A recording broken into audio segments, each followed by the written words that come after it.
Bollywood movies देखते हुए लोगों के दो ख्यालात होते हैं।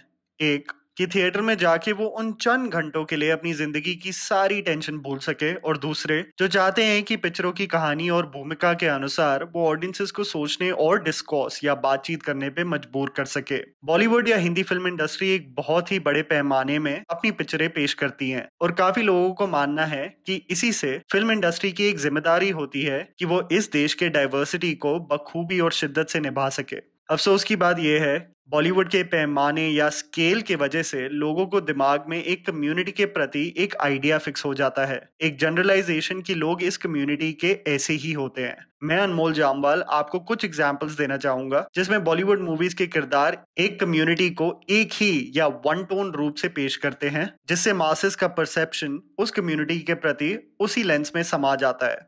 बंगाली एक्सेंट एक ऐसा डायरेक्टर जिन्होंने स्टीरियोटाइप्स के बावजूद इन्वेंटिव राइटिंग के साथ मनोरंजक और एक्यूरेट फिल्में एक कम्युनिटी के बारे में बनाई हैं, तो वो हैं शुजात सरकार। उनकी फिल्म्स पीकू और विकी डोनर में पंजाबी और बंगाली स्टीरियोटाइप्स भरे हुए हैं, लेकिन फिल्म की राइटिंग, रेलेवेंस और एक्यूरेसी की वजह से इन फिल्मों ने थिएटर्स में हंसियां जनरेट की, क्रोध नहीं। यही सीम फीचर का श्रेष्ठ हम बॉलीवुड को नहीं दे सकते, क्योंकि उनके बंगाली किरदारों का पोर्ट्रेयल निराशाजनक ही रहा है। आप अगर किसी भी बंगाली से पूछेंगे तो वो कहेंगे अक्षय कुमार का गोल्ड फिल्म में बंगाली एक्सेंट ऑकवर्ड लगा आपको, तो वो आपको एक रिसाउंडिंग यस ही देंगे। इस कैरेक्टर का फिल्म में हिस्टोरिकल कॉन्टेक्स्ट का होते हुए भी बंगाली होने का कोई रीजन नहीं था, और ना जाने क्यों जो हमें थिएटर में पेश किया गया था वो था अक्षय कुमार का बंगाली एक्सेंट में हिंदी बोलने की कोशिश। एक बंगाली किरदार जो कि हिंदी बंगाली एक्सेंट में बोल रहा है और एक पंजाबी गाना मैनू चढ़ गई गा सकता है, तो फिर कुछ भी पॉसिबल है। वेटरन एक्टर नसरुद्दीन शाह की भी कोशिश सात खून माफ में मोदूदा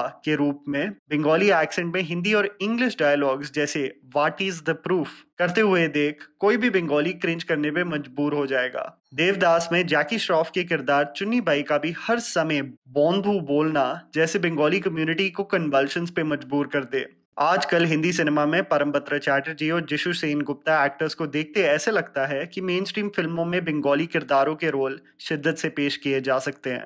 पारसी कम्युनिटी सौरभ मोदी से लेकर बोमन ईरानी तक बॉलीवुड में पारसी कम्युनिटी से बहुत ही उम्दा कलाकार खिलकर निकले हैं, लेकिन उसी कम्युनिटी की रिप्रेजेंटेशन बॉलीवुड फिल्मों में काफी कैरिकेचरिस्ट रही है। हर डायलॉग में डिकरा और छोकरो इन्फ्यूज करके सारी बॉलीवुड फिल्म्स पारसी कम्युनिटी की ऑथेंटिसिटी पेश करती है। 1999 की फिल्म बादशाह हो या 2000 पिक्चर की क्या कहना, ये किरदार उन्हीं लक्षण पे डटे रहते हैं। इस स्टीरियोटाइप का सबसे बुरा पोर्ट्रेयल रहा है 1988 की फिल्म मेरा शिकार, जिसमें दिनेश हिंगू वो ही सफेद कपड़ा, वॉकिंग स्टिक, परपेचुअली लाउड और विंटेज गाड़ियां में बैठने वाले पारसी किरदार के स्टीरियोटाइप को परपेचुएट करते हैं। इसी सेम तरीके से कादिर खान की 1990 फिल्म बाप नंबरी बेटा 10 नंबरी में कादिर खान अपनी इम्पर्सनेशन के साथ उसी लक्षणों को भी एग्जैजरेटेड तरीके से पेश करते हैं। इसी वजह से पारसी कम्युनिटी की असलियत में जड़े हुए किरदार हमें देखने को बहुत ही कम मिलते हैं बॉलीवुड में।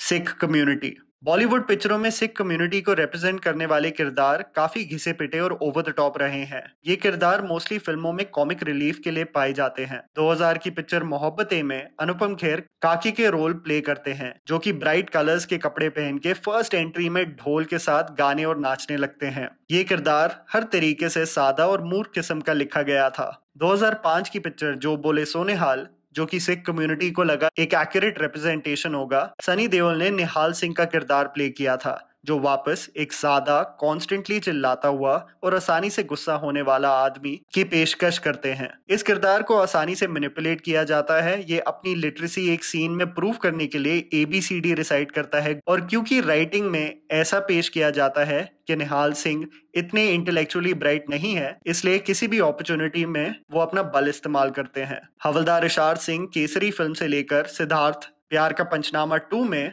चल झूठी एक कैच फ्रेज ही बन गया था, जिसे सुनकर सिख कम्युनिटी थक गया था। इस आर्गुमेंट के सबसे बड़े एग्जाम्पल है जॉनी लीवर के किरदार।